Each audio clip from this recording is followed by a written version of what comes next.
Ju përshëndes të nderuar televizionistë të televizionit Klan Plus, mirë se vini në emisionin e përjavshëm Pro Business dedikuar 100% sipërmarrjes. Sot do të ndalemi tek vërtetimi i fundit i bërë nga Banka e Shqipërisë, e cila tregon se ka një ulje të besimit në ekonomi nga të gjithë sektorët e biznesit, po ashtu edhe nga konsumatorët. Theksojmë se kjo anketë është zhvilluar në 3 muajt e fundit të vitit 2019 dhe i referohet si gjendjes aktuale të bizneseve, po ashtu edhe të konsumatorëve.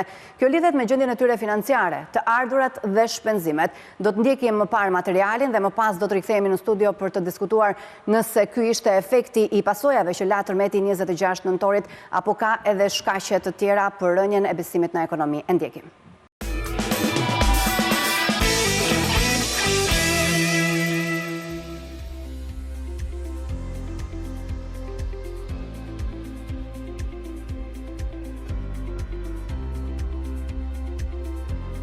Me 12.6% ra treguesi i ndjersisë ekonomike gjatë 3 muajve të fundit të vitit 2019, një vërejtim që synon të sjellë panoramën e aktivitetit ekonomik në vend. Kjo rënje e besimit si e bizneseve, ashtu edhe e konsumatorëve, zhvendosi treguesin e ndjersisë ekonomike nën mesataren e tij, duke shënuar nivelin më të ulët që nga 3 mujori i dytë i vitit 2016.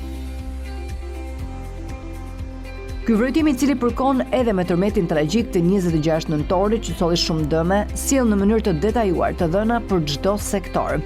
Në industri besimi në ekonomi ra me 5.1% dhe kjo u ndikua nga bilancat negative të kontratave porositëse me 12.1% dhe balancës së prodhimit me 6.9%. Edhe balancat të tjera të vërejtimit në sektorin e industrisë si kontratat porositëse nga eksportet, pritjet për ecurinë e prodhimit dhe të punësimit në 3 mujorin e ardhshëm shënuan rënje. Ndërkohë, balanca e gjendjes financiare rezultoi e përmirësuar gjatë 3 mujorit të marrë në analizë. Për sa i takon normës së shfrytëzimit të kapaciteteve, ajo qëndroi pothuajse në të njëjtin nivel, si krahasuar me të njëjtën periudhë të një viti më parë, ashtu edhe krahasuar me 3 mujorin e mëparshëm. Kjo normë mbetet më lart mesatarës historike të saj. Në sektorin e ndërtimit, treguesi i besimit në ekonomi shënoi rënje me 3% gjatë 3 mujorit të 4 2019, duke qëndruar nën mesataren historike të tij për të dytin 3 mujor radhazi. Kjo dinamik reflektoi rënjen e të dy balancave formuese, aktivitetit ndërtues me 4% dhe kontratave porositëse me 2%. Një ecuri rëndëse shfaqen edhe balancat e gjendjes financiare dhe pritjeve për punësimin në 3 mujorin e ardhshëm. Ndërkohë, balanca e punësimit dhe norma e shfrytëzimit të kapaciteteve rezultuan të përmirësuara në 3 mujorin e marrë në analizë. Norma e shfrytëzimit të kapaciteteve u rrit me 1.2% në terma vjetor dhe me 2.2% në terma 3 mujor. Treguesi i besimit në sektorin e shërbimeve ra me 15.1% gjatë 3 mujorit të 4 sipas Bankës së Shqipërisë. Kjo rënje e fortë e zhvendosi treguesin nën mesataren historike të tij për të parën herë pas më shumë se 3 vitesh. Përkeqësimi pasqyroi rënjen e dy komponenteve përbërës të tij, përkatësisht balancës së ecurisë së biznesit me 15.5% dhe balancës së kërkesës me 14.7%. Në kahun rënës rezultuan edhe balancat të tjera të vërejtimit, si punësimi, gjendja financiare dhe norma e shfrytëzimit të kapaciteteve. Ndërkohë në kahun rritës rezultuan balancat e pritjeve për kërkesën dhe prirjeve për punësimin në 3 mujorin e ardhshëm. Në sektorin e tregtisë, treguesi i besimit ra me 3.4%, duke qëndruar edhe më poshtë mesatares historike të tij. Rënja e besimit në këtë sektor u drejtua nga rënja e njërës prej balancave formuese të treguesit, përkatësisht prirjeve për ecurinë e punësimit në 3 mujorin e ardhshëm me 9.6%. Ndërkohë, balanca tjetër, ecuria e biznesit, u rrit me 2.9%.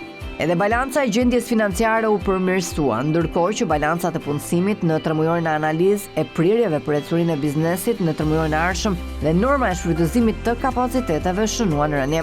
Për sa i takon normës së shfrytëzimit të kapaciteteve, ajo rezulton 4% nën nivelin e shënuar një vit më parë dhe 4.3% poshtë mesatares historike.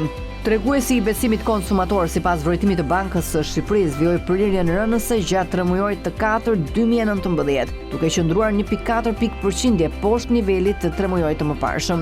Kjo ecuri rënëse e zhvendosi treguesin 1.4% nën mesataren historike të tij. Dinamika e treguesit të besimit të konsumatorëve pasqyroi rënjen e 3 prej komponenteve përbërës të treguesit, balancës së situatës së përgjithshme ekonomike të prirur në vend me 2.5%, balancës së situatës financiare të pritur të familjes me 1,8% dhe balancës së blerjeve të mëdha me 1,6%.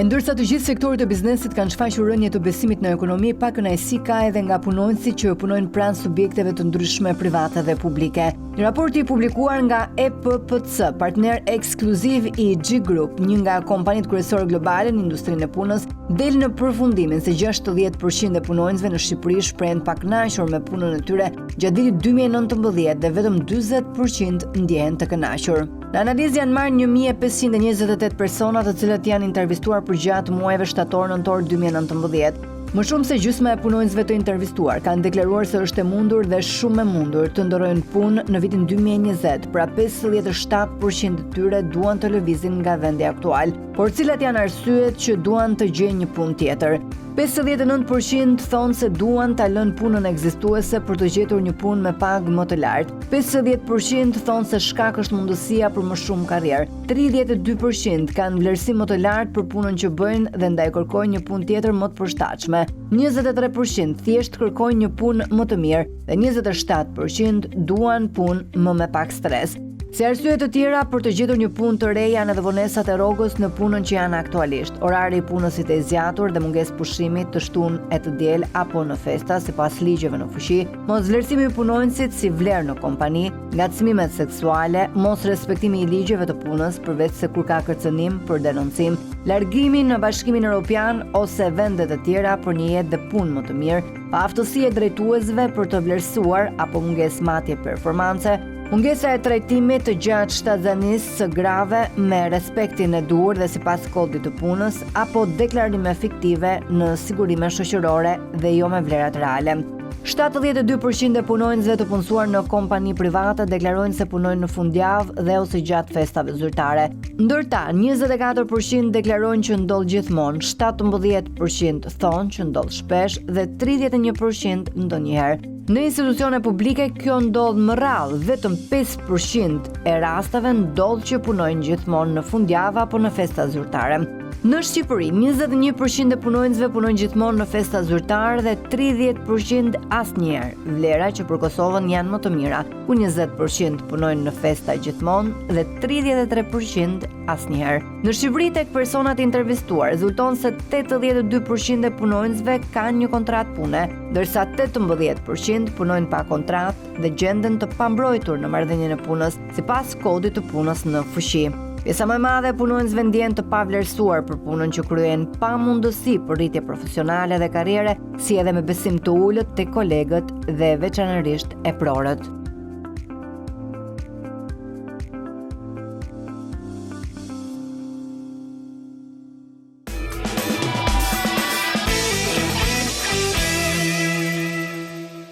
Mirë, jemi rikthyer në studio dhe unë jam ekspertin e njohur të ekonomisë, një herësh presidenti i Universitetit Evropian të Tiranës, zotin Selami Xhepa. Mirë se erdhët. Faleminderit për ftesë. Në fakt të gjithë sektorët e ekonomisë kanë shprehur rënje të besimit pra në ekonomi, po ashtu edhe konsumatorët. A pritej kjo gjë për shkak edhe të ngjarjes së tërmetit apo ka edhe shkaqe të tjera?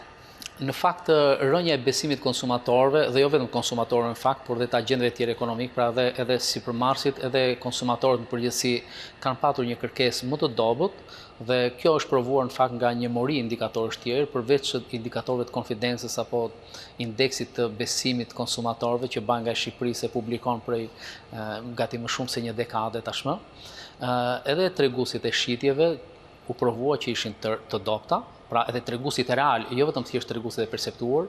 Fakti është që inflacioni i muajit dhjetor të vitit 2019 rezultoi sa gjysma e nivelit që është objektivi i Bankës Qendrore, pra rezultoi gati vetëm 1%, që efektivisht kjo nuk tregon gjë tjetër veçse për një dobësim të kërkesës së konsumatorëve, rënje të shitjeve, rënje të interesit nga ana e blerësve, Së dyti, treguesit e shitjeve gjithashtu duke që kanë rënë edhe për faktin se zdoganimet që masin një pjesë të rëndësishme të konsumit, sepse në fakt shporta më e madhe e konsumit në Shqipëri dominohet nga importet, dhe fakti është që importet kanë rënë dhe bashkë me të dhe të ardhurat doganore, të ardhurat tatimore, të ardhurat që grumbullon administrata tatimore, qoftë nga tatimi i vlerështuar dhe veçantia e akcizës. Pra ka një mori indikatorësh që tregojnë që në përgjithësi aktiviteti ekonomik, sidomos pas tërmetit të muajit nëntor, ka një rënje të ndjeshme. Në përgjithësi, kërkesa konsumatore ka qëndruar e dobët në vazhdimsi, por ky faktor i përkohshëm, që ishte le të themi ngjarja e tërmetit, e ka përforcuar dhe më shumë rënjen e klimës besimit dhe përpasoj rënjen e konfidencës dhe rënjen e shitjeve, duke rezultuar në një performancë të përgjithshme të ekonomisë për vitin 2019, më poshtë nga sa ishte parashikuar në të gjithë kategoritë, jo vetëm në gjithë variablat e vet, pra jo vetëm thjesht në rritjen e ekonomisë, që mendoj që do të jetë dhe më i vogël nga parashikimi. Mos harrojmë që ngjarja ka goditur atë që është zemregu e ekonomisë shqiptare, pra gjithë korridorin Tiranë-Durrës, dhe ku zhvillojnë aktivitetin e vet pjesa më e rëndësishme si përmarrës private është gati 60% e ekonomisë kombëtare. Kështu që kjo ngjarje sigurisht që do të ketë një efekt shumë të fortë edhe për vitin 2019, por mendoj që do të ketë një efekt të zgjatur në kohë edhe për vitin 2020 dhe ndoshta në vazhdimsi. Pra ju thoni jo vetëm shkaqet e tërmetit, sepse anketa i referohet në fakt 3 muajve të fundit të 2019. Patjetër. Anketa gjithmonë është 3 muajore dhe nuk i referohet, siç e thash edhe një herë, vetëm thjesht efektit tërmetit, por unë mendoj që tërmeti e ka ndikuar akoma dhe më shumë dhe nuk ka asnjë dyshim që muaji dhjetor do të tregojë për një rënje të theksuar të kërkesës konsumatore, rënje të theksuar të shitjeve në ekonomi, dhe unë mendoj që kjo ka dhe shpjegimin e vet dhe arsyeën e vet. Tashmë njerëzit do të jenë detyruar që të kursejnë më shumë për të paguar qerat e shtëpive të reja, për të rehabilituar shtëpitë e goditura dhe mendoj që kemi të bëjmë me një humbje të rëndësishme, pavarësisht që nëpër media nuk shfaqet, por në fakt, shumë banesa, shumë apartamente nëpër pallate do të jenë detyruar që të kryejnë investime vetë si individ, si sektor rezidencial familjar, që do të thotë pra njerëzit do të jenë detyruar të rikuperojnë ato humbje që kanë pësuar nga tërmeti dhe përpasoj zhvendosin konsumin ndoshta në muajt e ardhshëm, e cila mund shkojë për të ushqyer një kërkesë të rritur për materialet ndërtimi dhe për industrinë e ndërtimit, por që do të godasë sektorin e vërtet konsumit, atë që përbën edhe mirëqenjen e vërtet të familjeve shqiptare. Përballë pesimizmit, po ashtu edhe pasojave që siç tham po lë tërmeti, cilat janë hapat që duhet të ndjekë qeveria duke marrë edhe modele nga vendet që e kanë kaluar këtë eksperiencë për një rikuperim të shpejtë? Rikuperimi i goditjes që ka pësuar ekonomia, dhe unë mendoj që është një goditje relativisht e konsiderueshme për përmasat e ekonomisë shqiptare, kërkon në gjykimin tim jo vetëm thjesht një proces rialokimi buxhetor, i cili ka ndodhur në fakt tani, ose më mirë themi po ndodh, sepse në buxhetin e vitit 2020, i cili sapo miratuar nga qeveria nga Parlamenti i Shqipërisë në fund të muajit dhjetor të vitit kaluar, nuk ka dhënë instrumenta shtesë për të mbështetur një kërkesë dhe më të shtuar të ekonomisë. Efektivisht, buxheti mund të bëjë vetëm thjesht rialokime, por pa ofruar mekanizma suplementar, pa ofruar një goditje shtesë që duhet i bërë nëpërmjet stimulit financiar sektorëve të ndryshme të ekonomisë. Kështu që ajo që unë mendoj që qeveria duhet të bënte në mënyrë që këtë lloj pesimizmi dhe këtë lloj depresioni ekonomik dhe social ta shëndërojnë në një momentum pozitiv për të inkurajuar më shumë dinamizëm dhe sipërmarrjen private, do të ishte një stimul i shtuar financiar, pra do të ishte një program suplementar i investimesh. Mos harrojmë, në vitin 2020 buxheti parashikon investime publike më pak se vitin 2019 në terma nominal, pra nëse kanë qenë 87 miliardë 2019 të planifikuara gjithmonë, se do ta shikojmë sa do rezultojë. Ishin planifikuar për një situatë normale, pra. Po, për një situatë normale, por në këtë vit janë parashikuar më pak, janë 84 miliardë, pra efektivisht në këtë vit ka dhe më pak para për të investuar dhe për të shpenzuar nga sektori qeveritar në ekonomi, që do të thotë që qeveria po tërhiqet nga ekonomia në një moment kur ekonomia në fakt dhe shoqëria ka nevojë për një më shumë angazhim qeveritar me mbështetje dhe me fonde drejt për drejta. Kështu që një stimul i shtuar financiar nëpërmjet një programi suplementar investimesh, mendoj që mund të krijonte një dinamikë të re ekonomike. Si mund të bëhet kjo në praktik? Kjo në praktik mund të bëhet duke krijuar një fond të posaçëm, i cili mund të jo duke rialokuar parat ekzistuese, sepse parat ekzistuese aq janë dhe efektivisht pavarësisht se ku do t'i çojmë, maksimumi që mund bëjmë nga parat ekzistuese është të rrisim eficiencën në përdorimin e tyre, dhe kjo është një temë që ne kemi diskutuar shpesh herë në fakt, që mënyra se si po shpenzojnë këto para a është eficiente apo jo, dhe ka shumë kritika edhe në këtë prizëm dhe nga kjo pikpamje, por përtej kësaj thjesht një proces rialokimi duke abstrahuar nga ideja e eficiencës nuk ofron stimul suplementar dhe përpasoj nuk mund të krijojë dot dinamika të reja. Kështu që ofrimi i një buxheti suplementar do thotë që ne të krijojmë një fond të posaçëm i cili mund të gjeneroj fonde nga burime të tjera, përveç këtyre që janë tashmë të vendosura në buxhet, dhe me këtë nënkuptoj fondet posaçme që mund vijnë edhe kontributet e Bankës Shqipërisë, vetë Banka e Shqipërisë ka theksuar që mund të ofrojë një pjesë jo ndoshta të rezervës valutore, por të fitimit ekonomik që realizon banka për shkak të investimit të rezervës valutore. Nuk do të ishte pa gjë që të mendoj edhe investimi një pjesë të rezervës valutore, sepse Shqipëria disponon një rezervë valutore përtej asaj që është e mjaftueshme dhe e nevojshme për të ruajtur balancat makroekonomike, megjithëse në fakt në sistemin monetar që ne përdorim, pra në regjimet e kurse fleksibël këmbimit, nuk ka nevojë për rezervë valutore, le të themi de jure, sepse kursi i këmbimit përcaktohet thjesht nga forcat e tregut. Kështu që ndoshta një pjesë e rezervës edhe mund të investohet, ndoshta duhet pastaj konsideruar dhe alternativat e tjera, dhe ndoshta qeveria duhet të hapë. Unë mendoj që duhet të hapim një debat mbi këtë temë, sepse kam përshtypjen që mbasi kaloi ajo drama, le të themi, e tërmetit, drama njerëzore e tjerë dhe ai momenti i solidaritetit edhe i shfaqjeve të përditshme me solidaritet, tani gjërat duket sikur ftohen siç ndodh për herë, zakonisht dhe përpasoj kjo jeta vazhdon dhe duhet të shohim themi që po i mbajmë shpresat ke donatorët, por Shqipëria është e maturuar me histori me konferenca donatorësh, sepse i kemi parë konferencat donatorëve në vazhdimsi. Dhe në finale mendoni se në finale absolutisht nuk prodhojnë absolutisht. Do të thonë ndihmat e tyre mund të jenë thjesht modeste dhe për të mbajtur le të themi popullin në gjendjen e mbijetesës, por nuk janë ai burimi kryesor që mund ndryshojë në mënyrë të ndjeshme, sepse nuk mendoj që do të vinë siç po sjell qeveria turke, e cila do të bëjë vërtet një program të mirëfillt, të drejt për drejt të dukshëm, duke sistemuar dhe duke transformuar jetën e 500 familjeve. Ndihmat e tjera mund të vinë me fonde shumë më modeste dhe që ndoshta do të humbasin në atë thesin e madh të mjellit dhe do të ngelet pa ndonjë vizibilitet dukshëm dhe pa ndonjë impakt të dukshëm në shoqëri. Kështu që ne duhet kërkojmë për të gjeneruar burime të brendshme që janë të nevojshme. Në gjykimin tim, në mënyrë që të rritet siguria e qytetarëve, sepse ne nuk mund të presim që të kalojmë nga një tërmet në një tërmet tjetër, të shkojmë bëjmë prapë ngushëllime, prapë solidaritet, prapë lot. Është koha që ta mendojmë këtë zgjidhje në afat të gjatë, sepse ngjarje të tilla, jo vetëm thjesht tërmetet, por katastrofat natyrore, edhe për shkak të ndryshimeve klimatike, këto lloj ngjarjesh do të kenë një frekuencë gjithnjë më të madhe dhe përveç frekuencës më të madhe do kenë dhe efekte më të mëdha. Kështu që ne duhet mendojmë në mënyrë të sillemi në mënyrë më strategjike ndaj këtyre gjëra. E para, duke shëruar pak a shumë atë situatë të dobët që ne kemi brenda, dhe kjo nënkupton investime të fuqishme për të fuqizuar strukturat akomoduese të qytetarëve, banesat e tjerë, dhe e dyta pastaj për të menduar për zhvillimin e tregjeve, për t'i futur qytetarët që të bëhen riskmarrës. Qytetarët duhet ta kuptojnë se kjo lloj sjellje nuk mund të vazhdojë pafundësisht.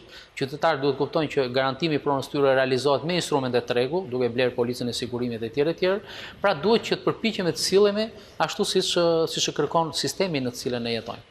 Them që kemi rënje të besimit në ekonomi nga të gjithë sektorët, për cilët sektorë do të veçonit më në vështirësi në këtë moment dhe çfarë shihni se mund të pësojë ndonjë zhvillim përgjatë këtij viti, duke lidhur pak edhe me rindërtimin apo me zhvillimin që mund të marrë pak fusha e ndërtimit pas tërmetit? Shiko, kur masim besimin konsumator, kryesisht e masim në shitje dhe në fakt qasja që ndërton edhe Banka Qendrore dhe metodologjia nuk është më shumë sektoriale se sa duke ndarë agregatët e rritjes ekonomike, konsumi, investimet, dhe ne masim besimin e konsumatorit për të matur konsumin dhe besimin e investitorit për të matur investimet. Dhe të dy këto element të kërkesës agregate ose të rritjes ekonomisë, në fakt kanë manifestuar që ka një rënje. Edhe biznesi ka rënje të besimit, edhe konsumatori. Nga biznesi në gjitha llojet, është tregtia, është ndërtimi, është shërbimet. Janë në të gjithë shitjet në gjithë ato blerje që bën konsumatori ose në shitjet që realizon sektori prodhues, sektori i konsumator ka një dobësim. Kështu që në përgjithësi mendoj që gjendja është e dobët në të gjithë sektorët e ekonomisë dhe që përpasoj kjo ka një efekt gjenerik, ka një efekt pra multiplikator ose si ti themi shumëzues, shumë të fortë në të gjithë komponentët e rritjes së ekonomisë. 2020 nuk është shumë optimist për sa i përket rritjes ekonomike edhe nga pasojat e tërmetit, por roli që do të ketë ndërtimi, duke lëvizur pak motorët e themi tek punësuarit, ndërtimet e reja apo ato riparimet që do të bëhen, mendoni se do të jetë një sektor që do të eci? Në fakt edhe Banka Botërore në raportin e fundit që sapo botoi javës kaluar bën një parashikim në ulje të rritjes së ekonomisë, parashikimi i cili është bërë para ngjarjeve të datës 26 nëntor, që do të thotë pra që ne mund të presim edhe një rishikim tjetër në ulje, dhe unë mendoj që kjo i dedikohet kryesisht kostove të mëdha shtesë që duhet të ketë ekonomia për të rikuperuar vlerën e dëmit që është shkaktuar tashmë, dhe nga fakti që burimet që duhet mobilizohen për dhënë këtë lloj goditje ekonomike, siç thash, vazhdojnë që të mbeten modeste. Në qoftë se ky proces i akumulimit kapitalit në Shqipëri ka ndodhur për një 2 dekada, 3 dekada, kursime dhe investimet shqiptarëve të emigrantëve etj për ndërtuar një jetë më komode nëpërmjet këtij tregut madh rezidencial që kemi, rikuperimi i kësaj humbje sigurisht nuk mund të realizohet brenda ditës, kështu që të gjitha këto mendoj që janë indikacionet mjaftueshme për të pritur që rritja ekonomike dhe gjatë këtij viti do të jetë prapë dobët. Për më tepër pastaj dhe zhvillimet e klimës politike të vendit, të cilat mund të prodhojnë kostot shtuara politike dhe që përpasoj raporti Fitch i organizatës që merret me vlerësimin e rrezikeve të politike të vendeve ka gjykuar që shkalla e rrezikut politik në Shqipëri do të jetë më e rritur, e cila mund të përkthejë gjithashtu në kosto shtesë të tjera për ekonominë. Kështu që ka një muri faktorësh që na bëjnë që të besojmë se edhe viti 2020, në qoftë se qeveria do të ruajë të njëjtin kurs të reformave dhe si deri tani, mundet mos jetë ai që jo vetëm ai që parashikon Banka Botërore, që është më pak se sa parashikimi që ka qeveria, por mendoj që do të jetë edhe ndoshta jo më shumë se në nivelet e vitit 2019.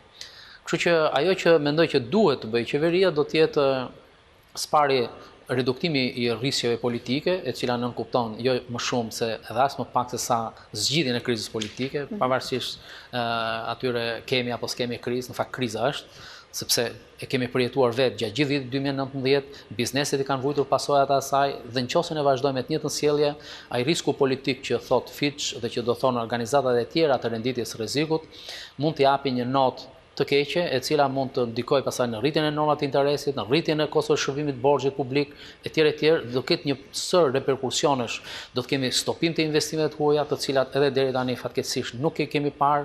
Pra i gjithë aktiviteti ekonomik do të topitet dhe përpasoj ekonomia do të vazhdojë që të vuajë të njëjtat dobësi që kemi patur dhe gjatë këtij viti. Një problem që supermarketet kanë patur edhe para tërmetit, pra se nuk lidhet me këtë pjesë, ka qenë emigrimi i të rinjve apo edhe moshave të tjera dhe vështirësia për gjetur punonësit në vendet përkatëse vakante.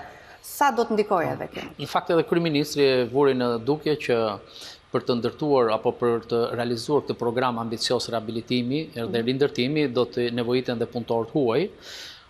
Është evident fakti që prej vitesh ka një tkurrje të theksuar të tregut punës në Shqipëri, ka një largim gjithnjë më masiv të punëtorëve dhe në veçantë të punëtorëve të kualifikuar, dhe kjo është shqetësimi më madhor, por gjithashtu shqetësim tjetër është edhe fakti që ata që mbeten në Shqipëri janë pa kualifikuar, janë gati 400.000 të rinj pa arsimin e duhur, jo pa arsim universitar, por edhe me arsim të çaltë të nivelit të shkollës mesme, dhe që përpasoj bëhet fjalë për një fuqi punëtore me nivel tepër të ulët produktivitetit.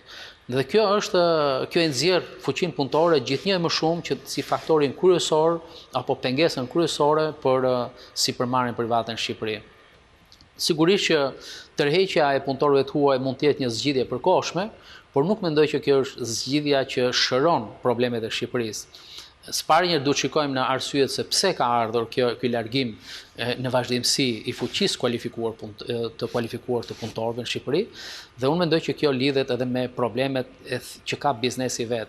Jo më shumë me politikat e qeverisë, politikat madhore, por me qëndrimin që ka vetë tregu i punës, dhe në këtë rast e kam fjalën për punëdhënësit, në raport me punëtorët. Fakti që për një periudhë relativisht të gjatë kohe, pagat e punëtorëve kanë mbetur të ulta që shprehet pastaj në të ardhurat të ulta, në konsum të ulët. Nuk është e kot që Fordi, pronari i madh themelues i kompanisë Ford, atëherë kur paga në Amerikë ishte me $1, ai rriti menjëherë me $2. Dhe në qoftë se gjithë bizneset e tjera e kritikuan sepse do të godiste konkurrueshmërinë e tij, pra do të bëjë jo konkurrues në treg, përgjigjja e tij ishte në qoftë se unë ruaj paga $1, kush do të blej makinat që unë prodhoj. Edhe biznesi duhet kuptoj. Nëse ruhet ky nivel pagash në ekonomi, kush do t'i blej mallrat e tyre? Si do të rritet biznesi nëse të ardhurat mbeten në vend? Kështu që nuk ka alternativë tjetër, përveç se duke bërë të gjithë aktorët shoqëror pjesë të rritjes ekonomisë, pjesë të rritjes biznesit, që do të thotë pra duke ndarë më shumë me agjentë të tjerë. Dhe kjo nuk është politik bamirësie dhe as politike majt. Është një politikë që i shërben rritjes ekonomike dhe vetë bizneseve. Kështu që mendoj që kjo duhet kuptuar fort në mënyrë që të ndryshojmë qasje. Sepse emigracioni përkohshëm mund zgjidh një problem përkohshëm duke krijuar probleme të tjera për shoqërinë tonë dhe duke mos i zgjidhur problemet e shoqërisë tonë. Po ashtu mund ta lidhim pak edhe me numrin e lartë që kemi aktualisht të papunëve.